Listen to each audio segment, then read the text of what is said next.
Olá!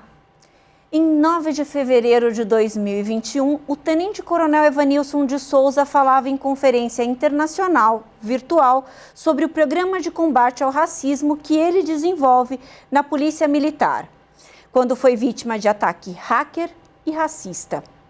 O oficial registrou boletim de ocorrência e o inquérito policial foi instaurado. Para saber mais sobre essa história e falarmos do combate ao racismo, recebo nos estúdios da Rede Alesp o Tenente Coronel Souza. E seja muito bem-vindo, Tenente. Muito obrigado. Uma boa tarde, boa noite para todos. Recebo também o ouvidor das polícias do estado de São Paulo, Dr. Eliseu Soares Lopes. Seja bem-vindo, Dr. Eliseu. Obrigado. Uma boa tarde a todos os telespectadores do seu programa. Eu queria começar, Coronel, em primeiro lugar, o que o senhor passou foi algo que extrapola o atrevimento, né? A gente pensa que um cidadão comum pode ser vítima de racismo, mas o senhor é uma autoridade policial e nem assim o racista se sentiu pudores de cometer esse ato. Queria que o senhor contasse o que aconteceu, como foi, como o senhor se sentiu no momento que o senhor foi vítima desse ataque. Bom, enfim, eu fui convidado pelo Instituto de Relações Internacionais da Universidade de São Paulo para ministrar uma palestra justamente informando de como se tratava esse programa de enfrentamento ao racismo pela Polícia Militar, que ele prevê justamente fazer com que os nossos policiais eles entendam como que funciona de fato o racismo, para que eles possam elaborar melhor as suas ocorrências e também para que se vigiem, se policiem quanto às suas atitudes, né, no que se tange ao racismo estrutural. O nosso processo de ensino, nossa palestra, ela se deu por uma plataforma digital, com um link dedicado, e então os ouvintes, né, todos os espectadores eram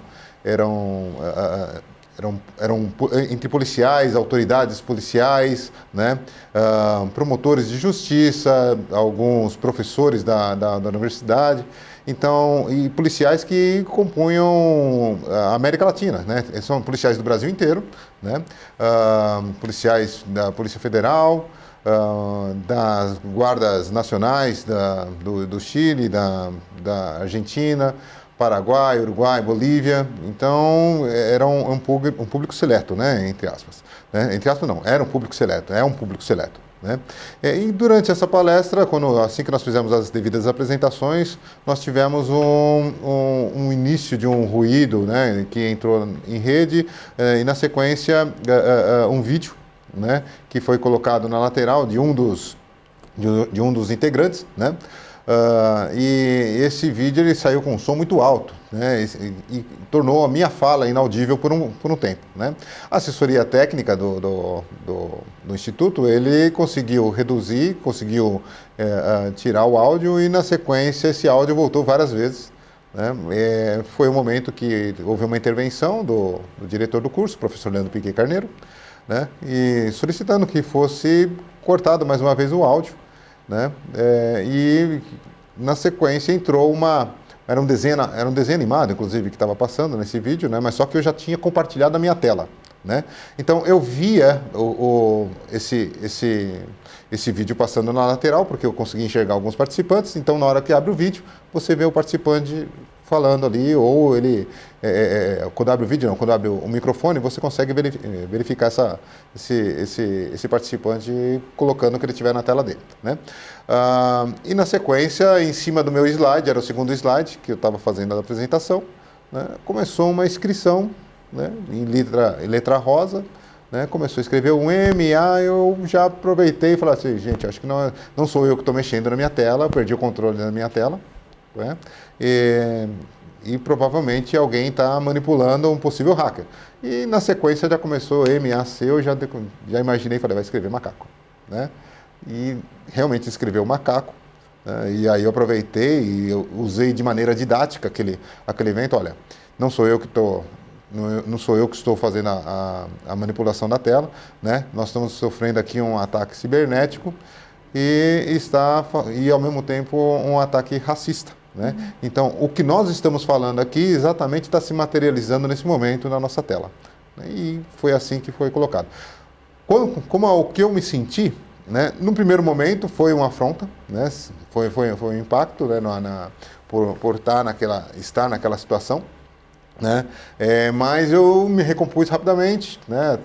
Pode ser até por questão de treinamento ou pela própria história, né? Que a gente tem um histórico que já condiz com a necessidade de se sobrelevar a essas situações.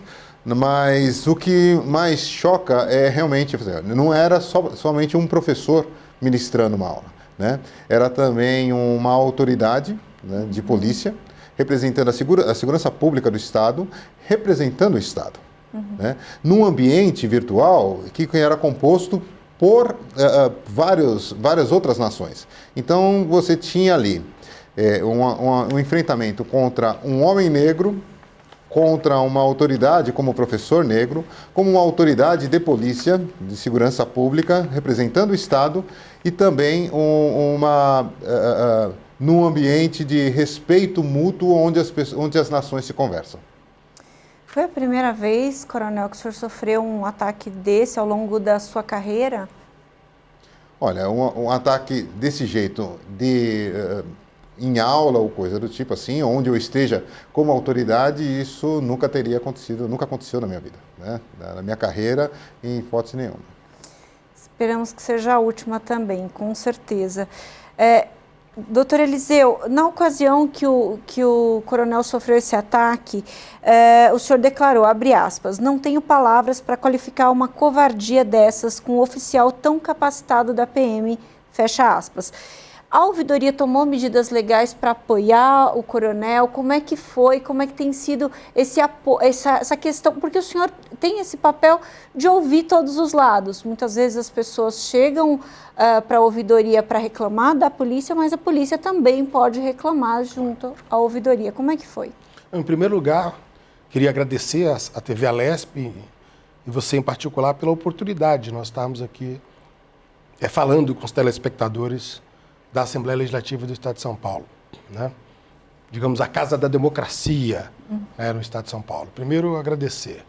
Segundo, prestar a minha solidariedade aqui, de pronto, já o fizemos, mas agora, em cadeia aqui de televisão, para o Tenente Coronel Evanilson, Tenente Coronel Souza, que antes para além da sua representação enquanto um oficial da Polícia Militar, aliás, um dos grandes oficiais da Polícia Militar, tem uma carreira brilhante, né, se destaca pela sua capacidade, né, ao longo do serviço prestado à instituição, à Polícia Militar, mas, sobretudo, também essa contribuição singular, né, que ele tem a partir da sua expertise, mas também da sua vivência, da sua experiência enquanto homem negro, né, para pensar caminhos e ressignificar certos conceitos, talvez, sobre a temática de direitos humanos no seio da Polícia Militar, notadamente a temática étnico-racial.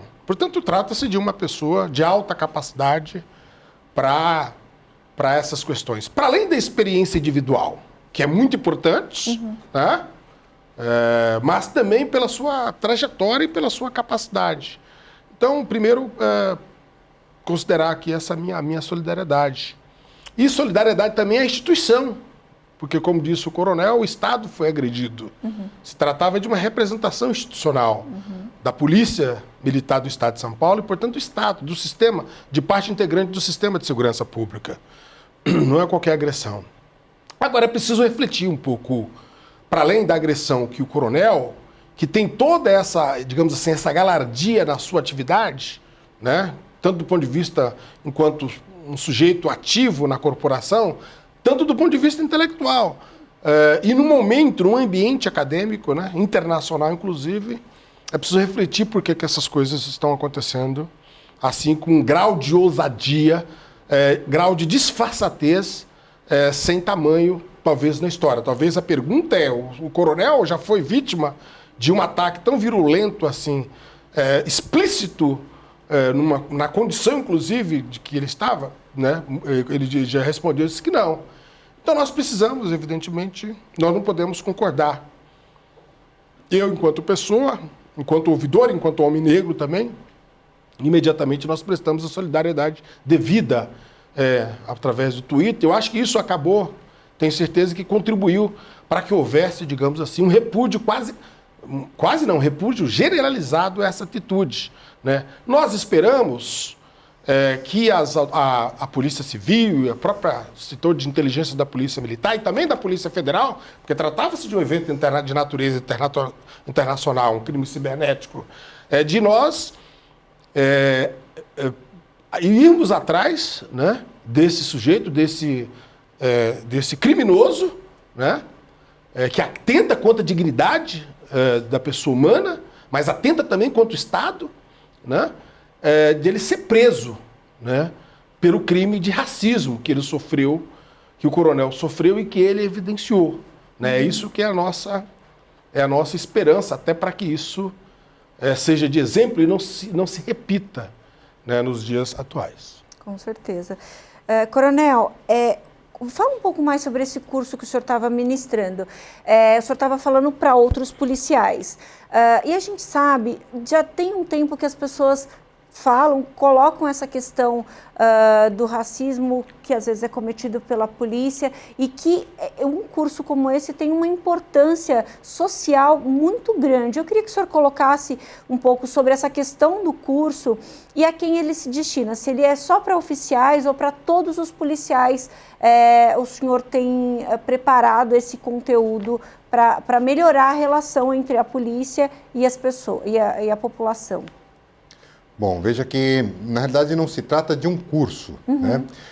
O que nós estávamos falando, especificamente nessa palestra, era apresentando esse programa da Polícia Militar do Estado de São Paulo, né? Que ele compete a inclusão do nosso Código de Ética, que está sendo reformulado, do Manual de Cidadania da Polícia Militar, que está sendo reformulado, que é o Manual de Direitos Humanos, as questões relacionadas à educação, à formação dentro da instituição, que compõem a formação básica dos integrantes, dos entrantes, né, que são os soldados, né, ou os alunos oficiais também, que são as portas de entrada da instituição, nos cursos de aperfeiçoamento, né, que tem dentro da instituição também, né, e na nossa pós-graduação, que é o mestrado, o doutorado, para que a gente possa inserir, inclusive, literaturas, né, afro-brasileiras, para quem tem um entendimento melhor,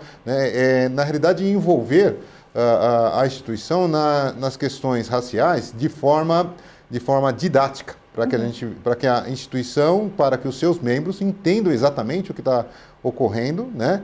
Entendam a dimensão do racismo, como ele atinge as pessoas e o porquê. E qual que é a importância fática da segurança pública, em especial da Polícia Militar, no momento em que ele se depara com a ocorrência dessa natureza, para que possa ser identificado de imediato, ou para que ele mesmo não o cometa, né?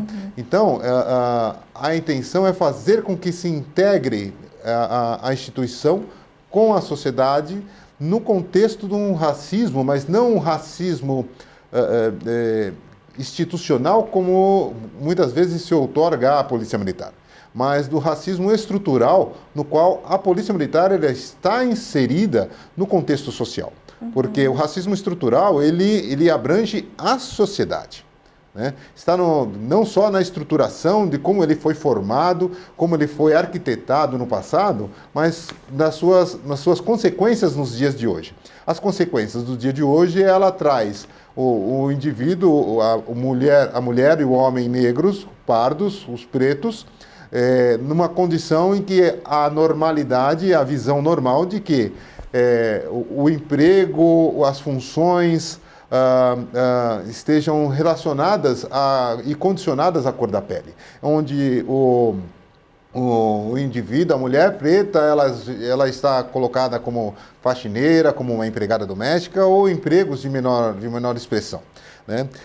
E da mesma forma também o homem negro. E nesse contexto, inserir o homem negro, a mulher negra, relacionada às questões de segurança pública, né? Porque ele é pobre, né? Eminentemente, né? Por questões históricas, e por questões históricas o pobre legado às periferias, ele está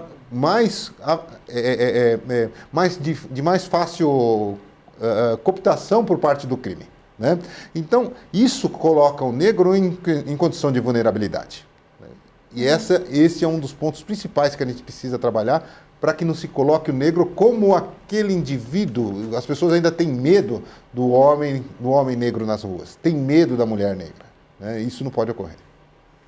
O senhor coloca questões assim tão importantes, coronel, e tão reais assim para todos, obviamente, porque esse estereótipo que se cria tem uma história anterior para este estereótipo que foi criado.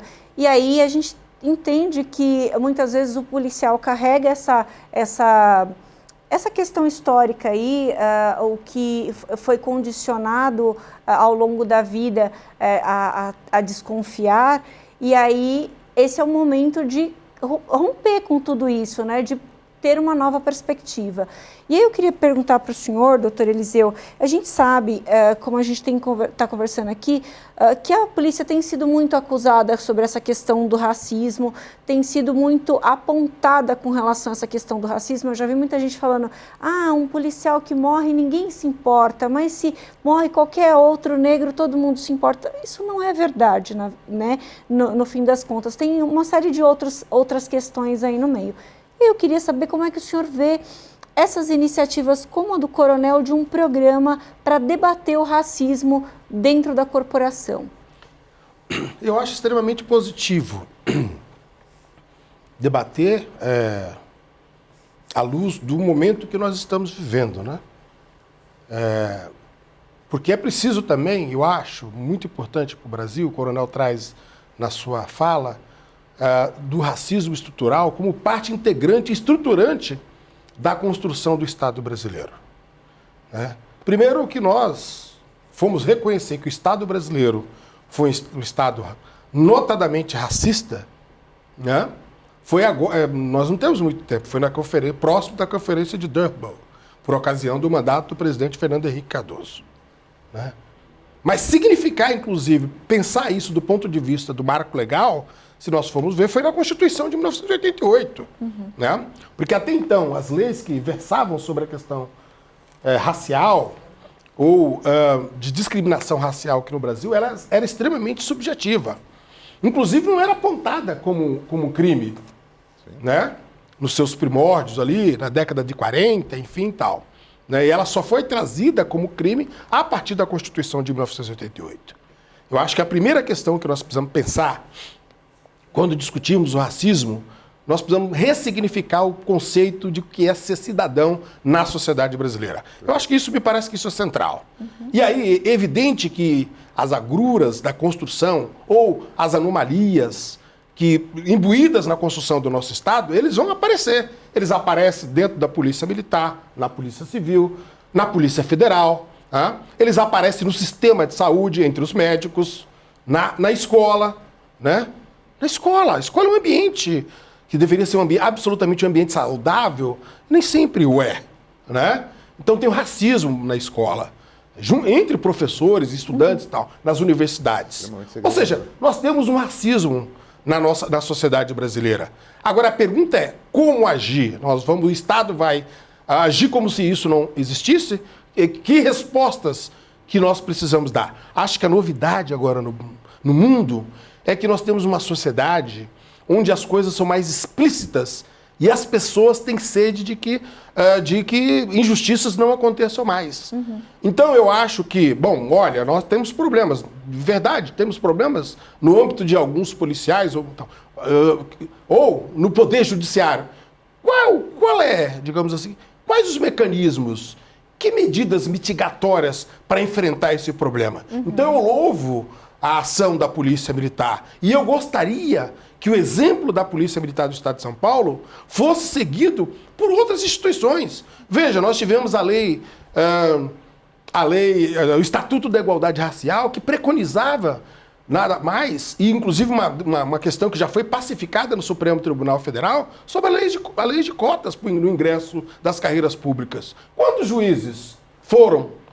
Né? Tem uma lei para isso. Foram contemplados com essa política de ação afirmativa que é importante. Entre o juizado, entre o Ministério Público, né? Ou outras carreiras públicas tão importantes quanto a carreira de oficial da polícia. Então percebe que eu acho que nós precisamos enfrentar essas questões a partir dessa luz, compreendendo a deficiência que o Estado brasileiro tem. E mais uma questão, para encerrar essa participação no que diz respeito a essa pergunta, que eu acho muito importante.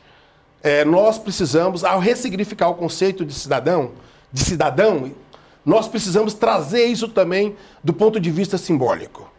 É preciso que os meios de comunicação, é preciso que a televisão, que no cinema, que na arte, no campo da arte, que nós negros, que somos parte hoje, 50% dos estudantes de escolas públicas são negros. Né? Quantos se formaram já há um tempo aqui? Quantos comunicadores, jornalistas, economistas, professores, enfim. E nós não nos vimos. A sociedade precisa ver isso apresentado do ponto de vista simbólico. Né? A televisão tem um papel muito importante. O parlamento aqui em São Paulo, no que nós estamos, tem um papel muito importante, ou no nível federal. Porque isso, na verdade, essas questões subjazem um pouco no subconsciente da pessoa. O policial, evidentemente, assim como outro, o médico, ou outro, o cidadão comum, ele é pautado por isso. Né? E, então nós precisamos enfrentar também, do ponto de vista simbólico, que creio que é muito importante para que nós possamos construir uma sociedade verdadeiramente fraterna e uma sociedade onde, de fato, não haja diferença entre as pessoas em função da cor da sua pele. Que as diferenças estejam no campo das paixões, talvez, né? Eu que sou palmeirense, o Coronel Evanilson parece-me que é São Paulino, e o outro que é corintiano. Continua sendo São Paulino. Continua sendo São Paulino, né? Que as diferenças sejam na nossa sociedade, porque eu gosto talvez mais de um gênero musical, ou não, de uma ópera, enfim. Né? Essas diferenças que não atentam quanto o espírito da convivência, da boa convivência sadia entre os homens. Eu penso assim. Coronel, a gente sabe que o tema do racismo é um tema que, na verdade, não é dos negros, é de todos nós. Todos precisamos tratar desse assunto. E o senhor tem falado abertamente nas fileiras da polícia sobre esse assunto. Eu queria saber como é que tem sido a receptividade com os seus colegas com relação a esse trabalho que o senhor vem exercendo, não só, é claro, de falar sobre a questão do racismo, mas dos direitos humanos. Como é que tem sido essa receptividade? Bom, veja que, aproveitando um pouco da fala do professor Eliseu, nós vemos que a polícia está num contexto geral da sociedade. E nós temos necessidade de espelhos para fortalecer a autoestima. Né? Então, enxergar o coronel da Polícia Militar, enxergar o engenheiro negro, enxergar o médico negro, ele impacta diretamente na autoestima da criança negra. Né? Então, ela precisa se enxergar, ela não pode se enxergar, como vê na dramaturgia, né, o negro como o empregado, o faxineiro, o lavador de carro, o motorista, né, quem está na cozinha. Não pode enxergar dessa maneira. Ele tem que ver tudo o que o negro, né, o homem negro, que está ainda aí no mercado, ele está presente, só que são muito poucos, né? Ele tem que ver para se fortalecer. Né? Em âmbito de ensino público, eu acho que é a mesma coisa. Dentro da instituição, a importância disso é o despertar. O despertar. Justamente por ser uma instituição militar, da estética militar, nós temos a capacidade de enxergar no outro o irmão de farda. A farda agrega muito. né? Agrega muito, porque não me interessa se eu sou preto, se eu sou branco, se eu sou oriental, se é mulher, se é homem, mas é aquele que está ali na rua, aquele policial meu que está dirigindo, é aquele policial que está ali no front, que ele está combatendo o crime, que está deparando com uma ocorrência de gravidade, é aquele policial que ele está socorrendo a pessoa que foi atropelada ali na rua, né? Que está socorrendo a pessoa que está tentando, é um tentante de suicídio. Aquele indivíduo, aquele sujeito que está ali fardado, não interessa a cor, não interessa o sexo, não interessa o gênero, não interessa os momentos que ele traz das suas frustrações, interessa aquele serviço e aquela vontade, aquela relação que ele tem com o próximo, com a pessoa, né? Tanto daquele que está lado a lado, como aquele que é o cidadão. Então, entra nas questões da cidadania. O policial é sujeito, ele é sujeito também de direitos. E ele, como sujeito de direitos, ele tem que se enxergar como sujeito de direitos, ele tem que se enxergar como cidadão, para que ele contemple e possa servir melhor a sociedade. Porque se ele não tiver essa visão, ele não consegue servir bem a sociedade.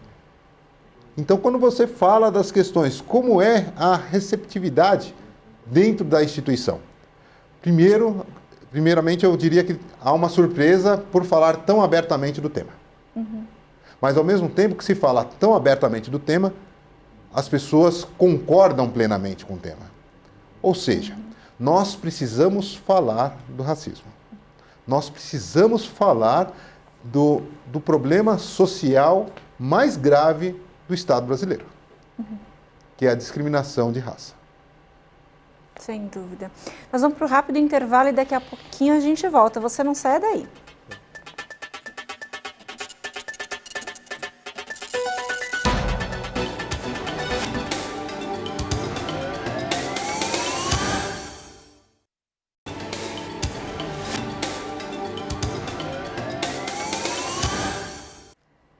Estamos de volta com a LESP Cidadania. A gente está falando sobre racismo. Eu estou aqui com o Dr. Eliseu, que é ouvidor das polícias do estado de São Paulo. Tenho também aqui ao meu lado o Tenente Coronel Souza, que foi a vítima de um ataque racista. Ele é coordenador do Programa de Combate ao Racismo da Polícia Militar e foi vítima de um ataque racista através de uma conferência virtual. E aí nós estávamos falando sobre essa questão histórica aí do racismo no bloco anterior, que eu acho que é muito importante a gente colocar isso e não colocar generalização aí. Quando a gente fala a polícia militar é racista, é muita gente, né? A gente não pode generalizar. Tem, obviamente, que situações que a gente deve ter ali um cuidado em analisar, mas não são todas as pessoas, não é a corporação inteira. E aí eu queria saber, doutor Eliseu, a gente vem observando essas reclamações, o senhor falou também na sua fala anterior que as pessoas têm manifestado mais indignação com relação a isso. Eu queria saber se o senhor tem contribuído com os debates da polícia, com tudo isso que, como o senhor recebe a reclamação, o senhor tem contribuído para ajudar a direcionar essa questão dentro da corporação. Nós propusemos, e o comando da polícia aceitou, temos uma relação importante com o secretário, uma relação institucional, respeitosa, com o secretário de Segurança Pública do Estado de São Paulo, o general Campos, e uma relação, por conseguinte, também institucional muito boa, muito profícua, tanto com a Direção-Geral da Polícia Civil e o comando da Polícia Militar no Estado de São Paulo. Nós propusemos, nós estamos já em vias de, inclusive, próximos a ter uma reunião de uma comissão técnico-temática, uma comissão temática para tratar das questões relacionadas aos direitos humanos. E tem algumas questões que são importantes, que tem uma reclamação da sociedade, inclusive do movimento social negro, por exemplo. Nós vamos debater nessa Câmara Temática o problema do racismo, né? Mas também vamos abordar outras questões, como, por exemplo, a abordagem policial, né? A relação da polícia com uma comunidade chamada policiamento comunitário, né? Uma questão que hoje está muito em voga, que é o problema da atividade remota da polícia, que a possibilidade de as pessoas perceberem de forma... A atividade ali, a abordagem policial, por exemplo, né, com as webcam, inclusive um programa que tem sido já construído pelo governo do Estado, aprovado pelo governo do Estado e encaminhado pelo comando da polícia, que é esse controle da atividade policial, através das câmeras, né, que é muito importante, que é uma salvaguarda para o policial e uma salvaguarda para a população, né, no que diz respeito às abordagens. O importante é delimitar sempre que, e você falou bem, que nós temos pessoas, a polícia compreende em torno de 90 mil hoje, aproximadamente, né, de homens. E, evidentemente, que você tem ali várias pessoas que podem, em determinado momento, ter uma visão muito particular sobre algum assunto. Quando essa visão quando ela afronta a lei, ela precisa ter um freio de arrumação para isso. Né? Por isso que precisa ter mecanismos, políticas mitigatórias que vai enfrentar esses dilemas tal. Né? O que não pode é ficar sem respostas, naturalmente. Mas o ambiente tem sido esse, um ambiente de debate, até porque está no escopo da lei da ouvidoria que nós devemos apresentar propostas para melhorar o sistema de segurança pública no Estado de São Paulo. Né? Melhorar, portanto, a atividade da polícia, contribuir para melhorar a atividade da polícia, tanto da polícia civil, a polícia militar, a polícia técnico-científica, que é o que espera a população em última instância. Nós queremos uma polícia que cumpra o seu dever, com refinamento legal, evidentemente amparado na lei, para que não haja nenhum tipo de dúvida sobre a atividade. E havendo, evidentemente, alguma anomalia, alguma ilegalidade, o policial ou a pessoa ali que evidentemente cometeu, ela compreender que ela vai estar sujeito aos preceitos legais. Né? Uhum. Isso também é preciso que a população tenha clareza disso também. Né? Uhum. Tenha clareza e não se sinta em trincheiras separadas. Né? Acho que a grande maioria da população está do mesmo lado da polícia. Eu acho, se me permite, claro, para terminar, nós precisamos acabar com essa dicotomia que eu acho que é ruim para a população e é ruim para a cidadania. Que é essa ideia de que a polícia é inimiga da população e, por sua vez, a população é inimiga da polícia. Eu acho que são dois vetores que são equivocados do ponto de vista de como compreender uma instituição.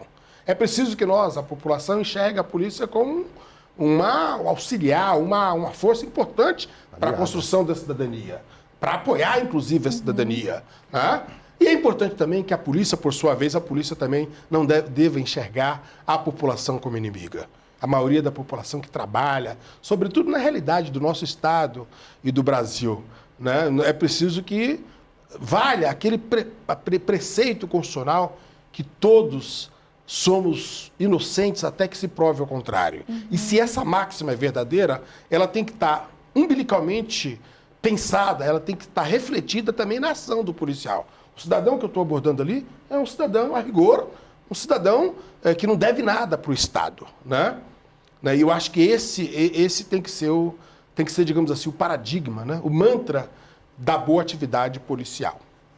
O senhor falou muito bem, essa questão da dicotomia, acho que é um grande problema. A gente fala constantemente com muitos oficiais da polícia, de todos os postos, pessoas que estão em todos os postos. Eu acho que esse é um problema. Às vezes a polícia é recebida de uma forma ríspida e, na verdade, está ali para manter a ordem, manter a segurança de todos. Então, isso eu acho que é muito importante ser dito. Coronel, o senhor ajudou a revisar e está ajudando a revisar o manual de direitos humanos da Polícia Militar do Estado. Como é que é a construção desse texto? E eu queria saber se vocês têm essa preocupação de fazer atualizações nesse texto. Por que eu estou dizendo isso? A gente está vivendo uma sociedade que muda a cada dia, né?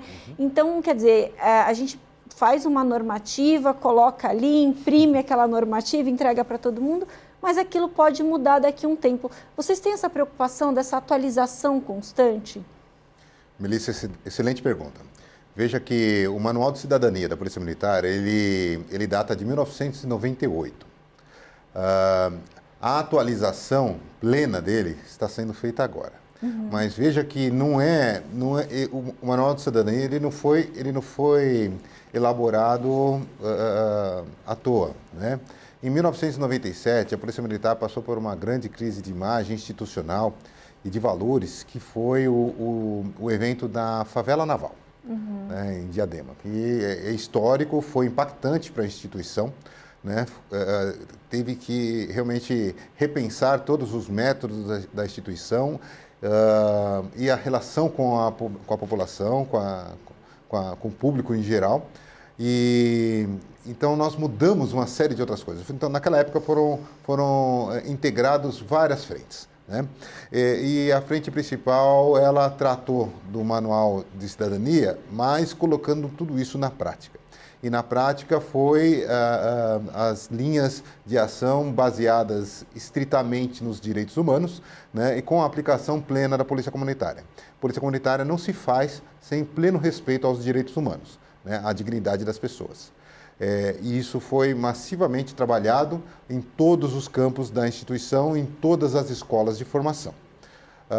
O manual, escrito em 1998, ele trouxe consigo uma série de outras informações técnicas e produções de normas internas que agregavam essa nova política interna da instituição, que é a doutrina interna da instituição, né?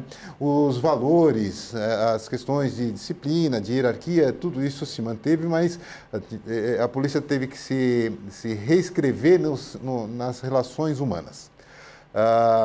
Então, os procedimentos operacionais da Polícia Militar, no que concerne, por exemplo, os procedimentos de ação, de entrada em residência, de parada de veículos, de ações específicas, de todo tipo de ocorrência, né, das mais diversas, que entram pelo canal do 190, que é o chamado de emergência, quanto para as ocorrências em que o policial depara a qualquer momento, quando ele está em patrulhamento nas ruas. Tudo isso é catalogado, tudo isso é estudado, tudo isso foi estudado, né, e foram criados mecanismos. Eu mesmo fiz parte de algumas comissões, né, que fazia a releitura dos procedimentos operacionais.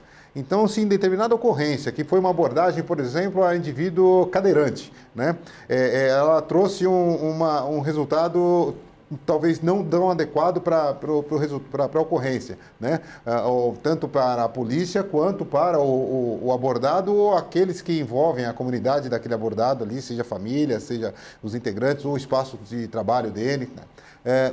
Aquela ocorrência ela vai ser reestudada, o modo de operar aquela ocorrência vai ser estudado e vai ser verificado se onde houve possíveis erros, aquilo que pode melhorar, aquilo que foi excelente, tudo aquilo era escrito, colocado, diagramado, para que nós pudéssemos estabelecer os melhores padrões possíveis dentro da rotina policial, né? Então, os procedimentos operacionais são importantíssimos para a instituição nesse sentido. O policial que aborda aqui no centro de São Paulo, ele vai abordar e vai lidar da mesma forma lá em Presidente Prudente, a 600 quilômetros daqui.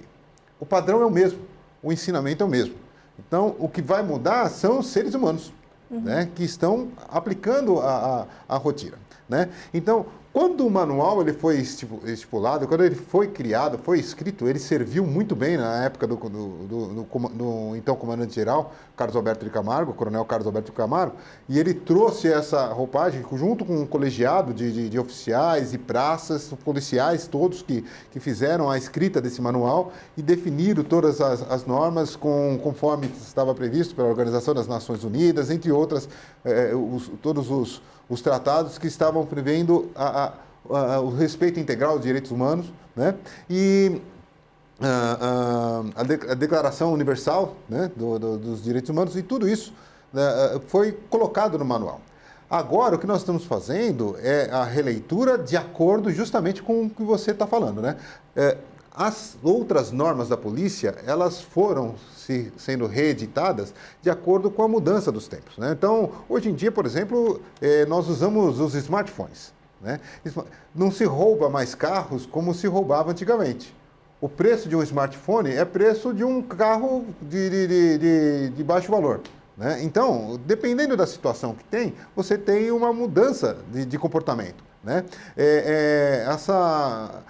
Os jovens de hoje, eles são muito mais ligados com a questão da comunicação digital do que com as relações humanas propriamente ditas, né? Então, e essa geração, inclusive, está entrando na Polícia Militar, né? Então, da onde que eu venho captar o meu policial? Eu vou captar o meu policial dentro da comunidade. Então, para tudo isso, eu tenho que fazer adaptações das normas internas que estão já previstas na instituição, vou fazendo pequenas atualizações. O manual, ele chegou num ponto que agora precisamos trabalhar todas essas normas que foram atualizadas e o próprio manual entrar numa roupagem nova que dialogue com o meu policial que está no dia a dia trabalhando, está integrando a instituição e também, por que não, né? Aliás, necessariamente com a comunidade, porque o manual de direitos humanos, o manual de cidadania da Polícia Militar,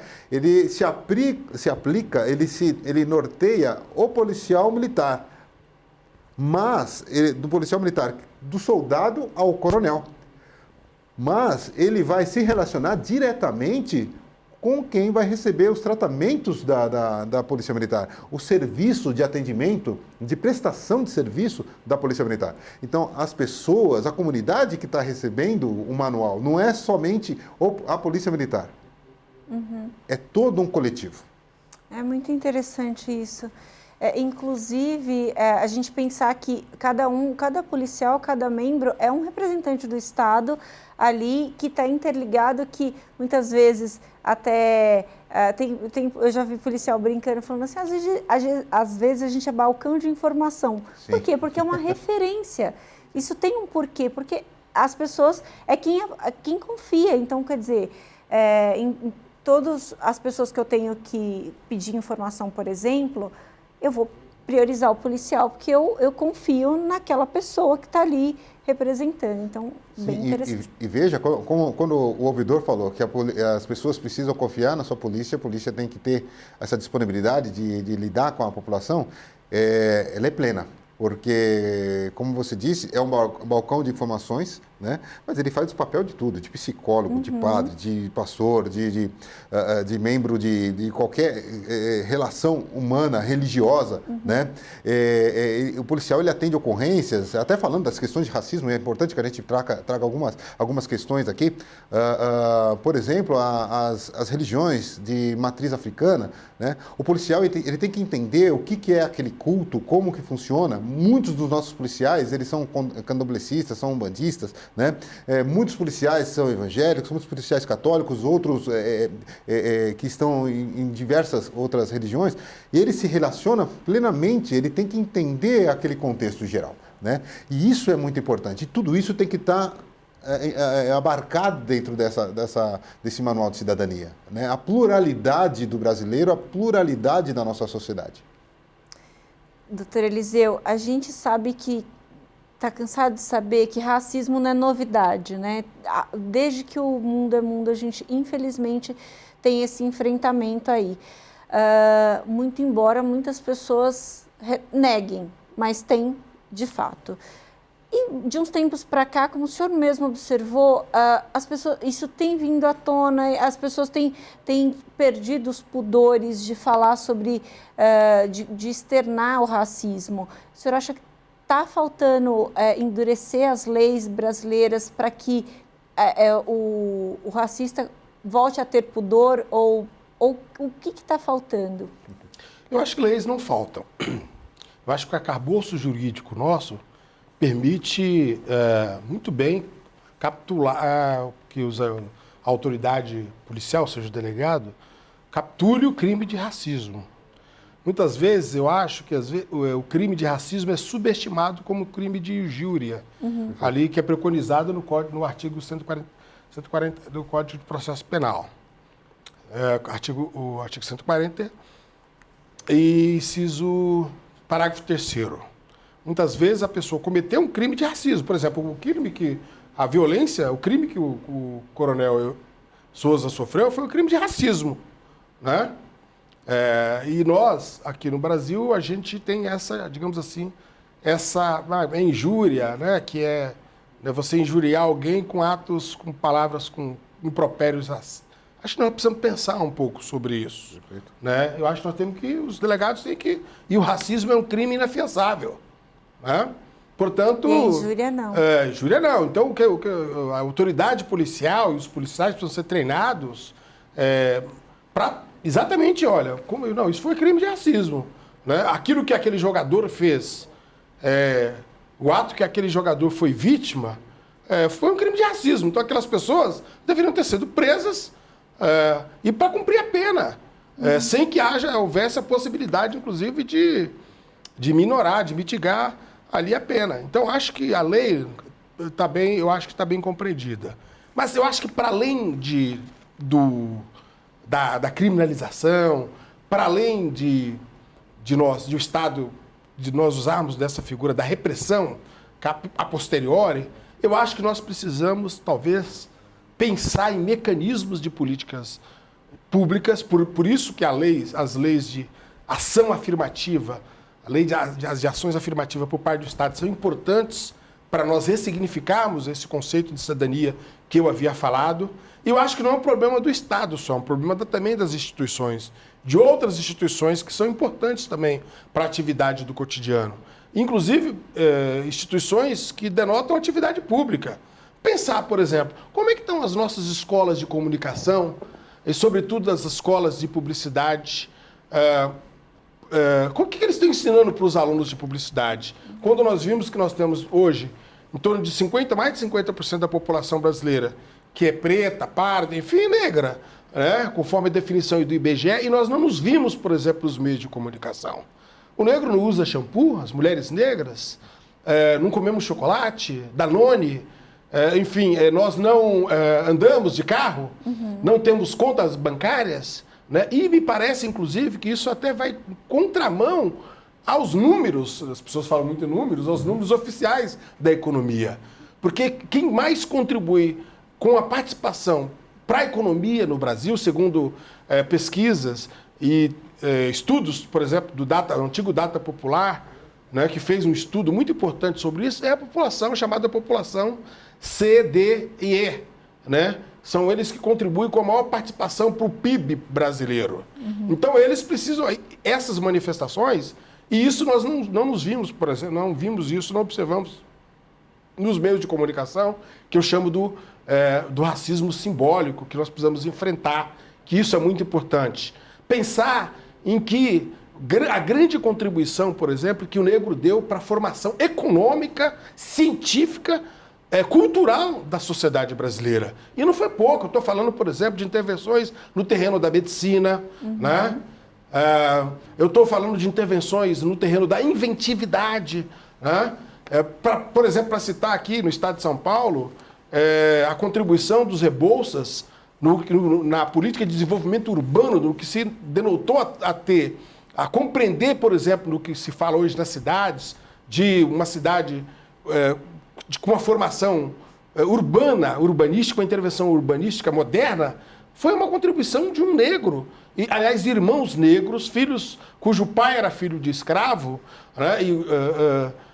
A mãe, ou melhor, era filho de escravo, e o pai era um português. E eles se notabilizaram como um dos grandes engenheiros, arquitetos e urbanistas, tanto do século XVIII, aqui no início do século XIX, e grandes intervenções que teve na sociedade brasileira. E as pessoas não sabem disso. Né? Elas não vê, elas precisam enxergar, o coronel falou bem, elas precisam enxergar na televisão e ver, olha, o coronel da Polícia Militar, né? Precisam enxergar um ouvidor, né? Um advogado, um delegado, um juiz. Né? Precisam enxergar profissões que, de fato, dão uma característica de subalternidade como que são vistos, como nós somos vistos, somos mostrados. Então, eu acho que é preciso enfrentar isso. Sem que também uma dicotomia que alguns querem trazer, que eu reputo de improcedente, que é uma certa ideia de que nós negros temos que nos antagonizamos aos brancos. Não se trata disso. Pelo contrário, nós queremos ter igualdade nos construirmos num ambiente fraterno, de solidariedade mútua. Eu vejo a escola de samba, acho que é um exemplo muito interessante, que é uma grande construção cultural da sociedade brasileira, que é visto aí no mundo afora, não é à toa que se ganha muito dinheiro com essas apresentações, que é uma verdadeira ópera, uma capacidade de inventiva muito grande, você contar história através de vários cenários. E ali você vê a confraternização de todos, de negros, não negros, brancos, japoneses, enfim. É isso que nós pensamos. Eu acho que o ideal, quando a gente discute o problema do racismo, nós não queremos, eu particularmente não acho que precisamos refutar também a ideia de alguns que falam, está discutindo, está debatendo o racismo, está se vitimizando ou se contrapondo aos brancos, não é isso. É exatamente o que pregou a nossa Constituição. É compreender que os seres humanos, nós somos iguais. Independente da nossa religião, independente da nossa formação ideológica, independente da nossa condição étnica, né? E isso que é fundamental, né? Porque nós precisamos, para viver, o ser humano é o único animal que precisa desse espírito de convívio, desse espírito solidário. Os outros animais não, mas o ser humano necessita. E essa prática da vivência coletiva, ela precisa o tempo todo ser ressignificada, né? Tem o seu papel histórico. Nós tivemos um papel histórico no Brasil que foi ruim, que foi a exploração, a construção da sociedade nossa através da exploração da atividade de um homem, de uma raça, né, para a construção da nossa sociedade brasileira. Nós precisamos superar isso. Nós fomos construídos, a sociedade brasileira foi construída a partir de políticas de ação afirmativa, mas não para os negros, para os brancos. Ou quem é que eram os proprietários de terras aqui? E de quem que eram essas terras? Eram os brancos. Né? Eram os brancos. Quem era? Quem fazia parte, digamos assim, quem absorveu toda a riqueza da sociedade brasileira? Foram os brancos. Né? Mas o Estado precisa compreender isso, compreender no momento que nós estamos vivendo e criar possibilidades objetivas para ir reparando essas anomalias, né? Essas assimetrias da construção da sociedade brasileira. Eu acho que esse me parece que esse é o caminho melhor para a boa convivência, para melhorar o nosso país e, sobretudo, ter um ambiente de mais paz, né? Brilhante, doutora Eliseu, exatamente. E para ressaltar, não é privilégio, não é busca de privilégio, é busca de direitos iguais no sentido de que as pessoas brancas e negras possam, por exemplo, concorrer a uma vaga de presidente de uma empresa. Exatamente. Com os mesmos, ou qualquer outra vaga, que não seja usada, por exemplo, um critério de que esteticamente aquele funcionário não cabe nessa empresa, que a gente sabe que existe. Então, essa é a questão. E eu queria que o senhor falasse, doutora, coronel, a gente já está chegando no final da nossa conversa, mas eu queria que o senhor colocasse essa questão das leis, se o senhor acha que, para o seu trabalho como uma autoridade policial, se essa questão racial tem sido tratada da maneira mais adequada pelas leis brasileiras. Olha, eu concordo com o doutor Eliseu, porque a legislação brasileira ela é farta. No entanto, a legislação ela não é suficiente quando ela não é devidamente fiscalizada. Então, para que uma lei e uma punição adequada à lei, né, porque se você tem lei, você tem normas, você tem regras para que ela seja aplicada. Né? Mas se não há fiscalização ou se não há a devida reprimenda em detrimento dessa lei, a lei, ela, por si só, ela sucumbe. Então, por exemplo, o cinto de segurança. Sempre foi obrigatório o cinto de segurança. A partir do momento que ele começou a ser fiscalizado, né, começou a ser aplicadas as multas, começaram a serem aplicadas as multas, ele começou a ter uma respeitabilidade maior. né? Legislação em relação ao racismo, nós temos, está figurando no artigo 5º, está figurando no 144, tem legislação especial, tem tudo, né? Há quem diga até que a questão da lei de injúria racial, ela veio para mitigar o racismo, a lei do racismo. Por quê? A partir do momento que você deixa de entender que uma ofensa direta ou o descredenciamento, ou a desconstrução da imagem de um indivíduo ou de um grupo de indivíduos por questão de cor, e você não age de maneira contundente em relação a essa situação, você realmente coloca todo o arcabouço legal, né, no lixo, porque ele deixa de ser aplicado, né? Então, são as questões em que o crime passa a valer a pena. É o crime que compensa. Uhum. Né? Se você não tem fiscalização, você não tem punição, esse crime compensa. E aí é o maior problema para quem é o agente da lei. Né? Ele vai identificar e ele vai ter que levar. Então você tem uma carreira, você tem toda uma linha, uma linha de processo. Né? O policial lá na ponta da linha, o meu policial que estou atendendo 90, ele vai conduzir essa ocorrência para um distrito policial. Né? Tem que haver o entendimento do delegado de polícia, que tem que passar lá por inquérito, vai passar pelo promotor, que vai ter que oferecer a denúncia. O juiz que está lá na ponta da linha, ele tem que entender também o que exatamente está sendo passado lá por aquela vítima que está lá na ponta, para que possa dar as devidas segmentos para chegar à punição adequada. Uhum. Né? Como se disse, já se falou aqui, o racismo é um crime inafiançável. Né? Uhum. Já a injúria, ela já está capitulada de maneira que o indivíduo sai livre. Então, é um cuidado. Por quê? O entendimento do racismo, por vezes, para quem não sofre, quem está vendo o racismo do lado de fora, vai entender assim, não, mas vai prender o rapaz por causa disso, só porque ele xingou o outro. Né? Não é um xingamento simples. Né? É uma ofensa. Então, é uma ofensa. E aí eu vou trazer para um exemplo pessoal. Você me fez a primeira pergunta que você falou, você colocou aqui no nosso bate-papo, foi como eu me senti, o que aquilo representou. Eu me reconstruí muito rapidamente. Né? A gente brinca até na polícia, né? O couro é duro, né? A gente está acostumado, o policial lida com tudo, ele consegue se reconstruir diante das situações de sensibilidade maior. Mas, e como ficam as pessoas que estão envolvidas nesse processo? Como ficam os meus pais? Eu tenho um pai, minha mãe ainda vivos, né? Lúcidos, conscientes e vendo todos os telejornais e vendo tudo o que aconteceu.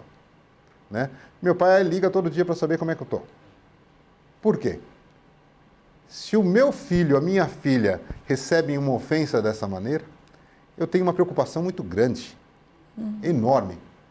Né? Eu tenho que saber como que ela está se sentindo, como que ela está psicologicamente. O meu pai, aos 90 anos de idade dele, ele pensa a mesma coisa.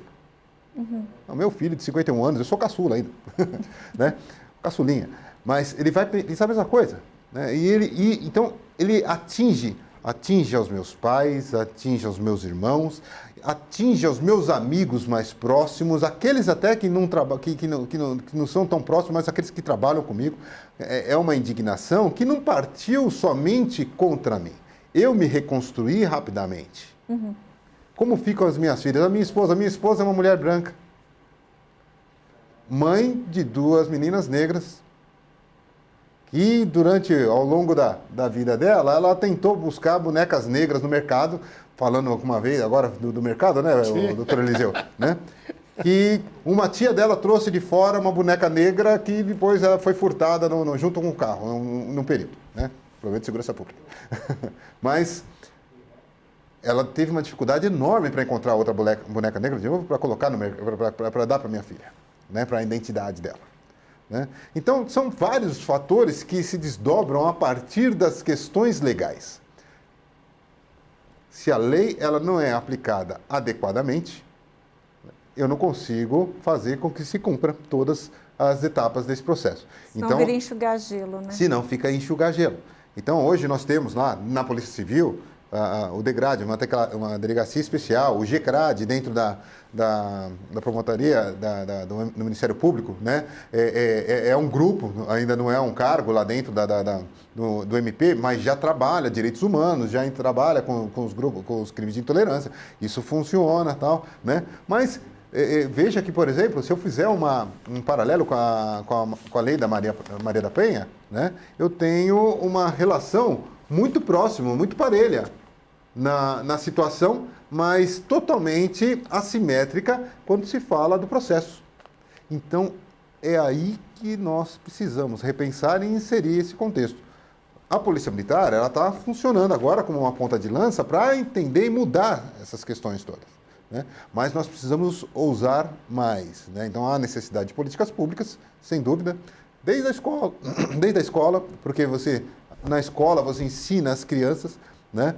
Você mostra para as crianças as diferenças, você tem que colocar literatura a respeito, né? Mesmo porque a escola, o ensino público, onde está a comunidade negra e a comunidade toda onde precisa se inserir nesse processo, você precisa de fazer funcionar a legislação, porque a legislação não é a legislação do racismo, é a legislação que abarca toda a mitigação do racismo. Uhum. Enquanto eu não consigo pegar, né, usar uma legislação que fala do ensino obrigatório das questões raciais dentro da sala de aula, e isso não é aplicado no ensino público nem no privado, né, eu vou empurrando para frente as questões de diferenças raciais. Eu não consigo deixar todos iguais. Com certeza. Queria agradecer esse debate super importante, necessário, dizer que as portas da Rede Alesp estão abertas para a gente voltar a falar sobre esse assunto, que é importante a gente debater esse assunto, trocar ideias, entender o que nós podemos fazer quanto pessoas brancas e que têm determinados privilégios, como nós podemos fazer para não incidir na ofensa ao outro, à existência da outra pessoa.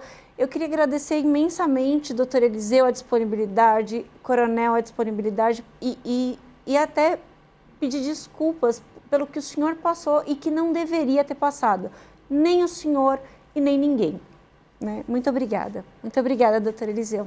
Eu que agradeço pela oportunidade. Cumprimentar o Coronel Souza, mais uma vez, e dizer que nós precisamos, talvez uma última fala minha, o racismo, preconceito, não é o problema do negro, é um problema de todos. Uhum.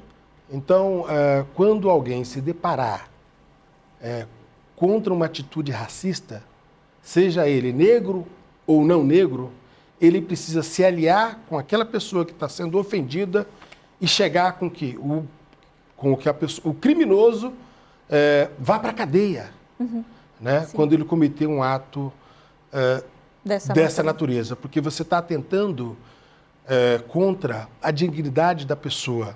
Você está tratando de uma questão fundamental, que é o problema do equilíbrio psíquico das pessoas. E isso traumatiza as pessoas por muito. O coronel é um homem preparado, né? Intelectualmente, mas preparado também do ponto de vista psicológico. Mas imagina uma criança, imagina minha filha de 8 anos, ou as crianças de 5, enfim, ou adolescentes, tal, ou outras pessoas mesmo que não têm essa preparação. Como é que elas se sentem? Só para a gente encerrar rapidamente, coronel. 30 segundos, por favor. Eu agradeço o nosso espaço de fala, a oportunidade de fala. Isso daqui é extremamente importante para a democracia, para a sociedade brasileira. A Polícia Militar, ela está de portas abertas, entendendo a necessidade e quanto primaz que é fazer com que o racismo seja realmente extirpado na sociedade. É isso. Muito obrigada a todos. Obrigada a você que acompanhou esse programa. A gente falou sobre racismo. A gente recebeu aqui nos estúdios da Rede Alesp o doutor Eliseu, que é o ouvidor da Polícia Militar, o Tenente Coronel Souza, que é da Polícia Militar e que é coordenador do Programa de Combate ao Racismo na Polícia de São Paulo. Muito obrigada pela sua companhia. Você fica agora com a programação da Rede Alesp. Você pode rever esse programa e outros programas da Rede Alesp nas nossas redes sociais. Muito obrigada e